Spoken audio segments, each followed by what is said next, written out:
Another strange thing about Revendreth, Curator says the sins of the Naaru can automatically manifest into Sinstone. Why, and why only in Revendreth?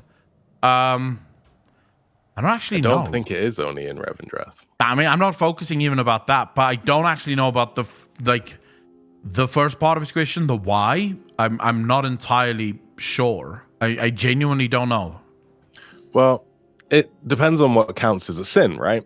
And that's where the whole Revendreth thing comes in, because they're the definition, they're what defines the sin.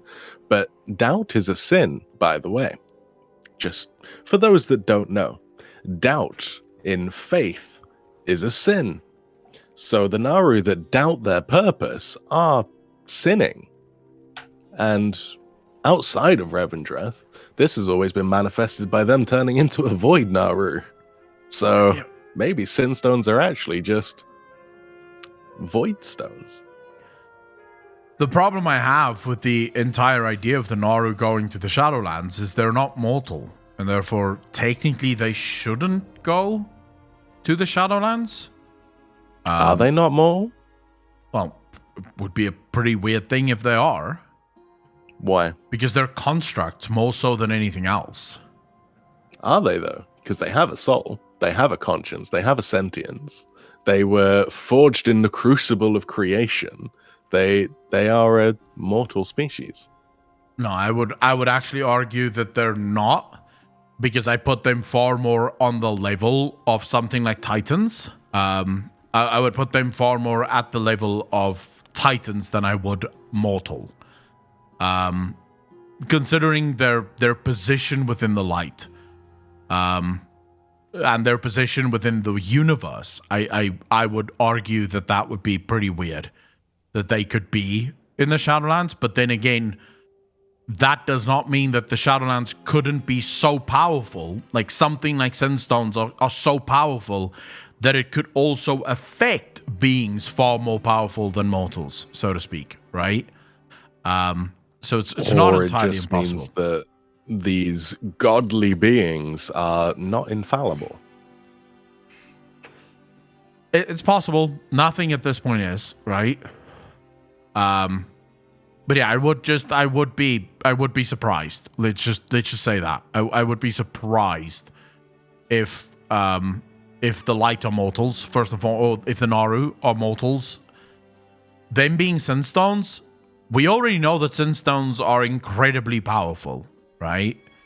And there's actually, now that I think about it, there's nothing that actually states that Sinstones can only be formed by mortals, considering that even the Stoneborn have some Sinstones. So it seems like should the light find their way into Revendreth, Revendreth will simply automatically create a Sinstone. So it seems to be one of the functions of the zone, regardless of who goes in there.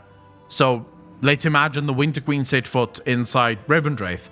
There is a chance that Revendreth goes, fuck you, here's your Sinstone now, right? I would fucking love that. And now you have a Sinstone, right? The Winter Queen has a Sinstone, because that's how the zone operates. It judges your sin. Doesn't matter who it is. There is a sin for everyone. Everyone has sins, and the zone remembers. That's what the zone does.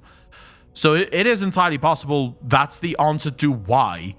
The second part of your question, why only in Revendreth? As Apocalypse said, there's no evidence that it is only in Revendreth, but the argument that I can make for why only Revendreth is because that's how Revendreth was built to be, right? So it's just a natural thing. It's like, why does the void suck up anima? Why does the void suck up energy?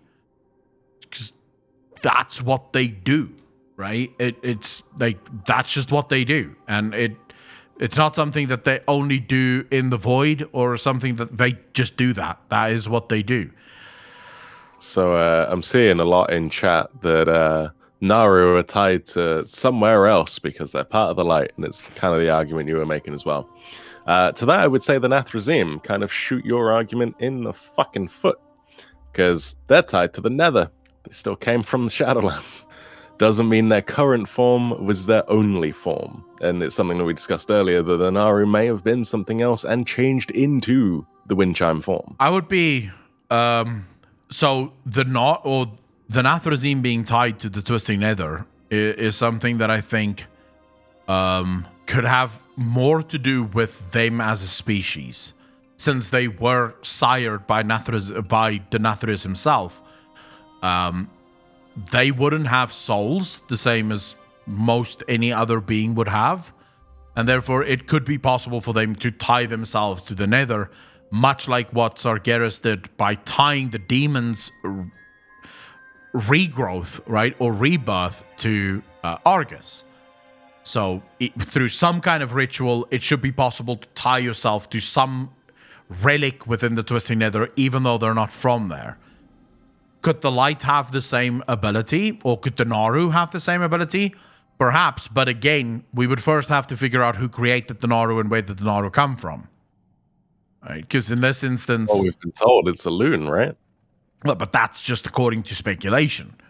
Or at least that's according to Khadgar's notes and his research. It's not proven, which is always my fucking problem. Nothing is ever proven. But if... Yeah, I genuinely don't know, right? Well, we're tied to Azeroth in a very different way, Scott. So our tie to Azeroth seems to have more to do with Azeroth than it has to do with us, right? So yes, we are tied to Azeroth, and yes, that's great, but we didn't, or seemingly, we didn't do anything to be tied to Azeroth. It's more as if Azeroth did something to tie us to her, whatever that tie may be, but it is still a perfect reference for what we're talking about here, because when we die, we don't go into the Shadowlands. We stay on Azeroth. Our souls physically cannot leave Azeroth. Our souls will stay upon Azeroth upon death. And so, could that be a kind of binding magic, I suppose? Some kind of, like... Yes. Some magic that the first ones perhaps created in order to bind the original forces? Well, there you've actually just proved given more credence to the theory earlier that was going to give you an aneurysm, because it's only the Titans that really do any binding magics. The only ones that ever actually merge multiple forces together. That doesn't necessarily disprove anything or give me an aneurysm, because again, if the Titans are the children of the first ones, it stands to reason that they would have inherited some of the magic and language of the first ones, which is where I believe the runes come from. Their rune language comes from their parents.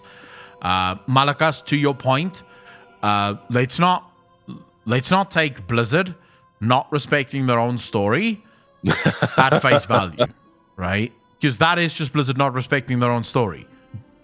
Blizzard themselves, at the beginning of Shadowlands, tells us that our souls are tied to Azeroth, and that our souls cannot leave Azeroth. That's why we don't enter the Shadowlands upon death.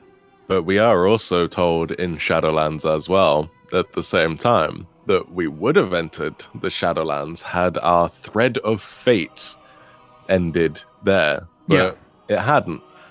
Our destiny goes further. I mean, the truth is, Malakas, and you make a fine point there. They do it all the time. That is true. But that's why you sort of have to make a distinction whenever it comes to World of Warcraft between the cosmic lore, the overarching lore, and then whatever Blizzard does for the rule of cool, right? Because there's a lot of things that Blizzard does for the rule of cool that has actually nothing to do with anything else. It's just cool, and that's why they put it there.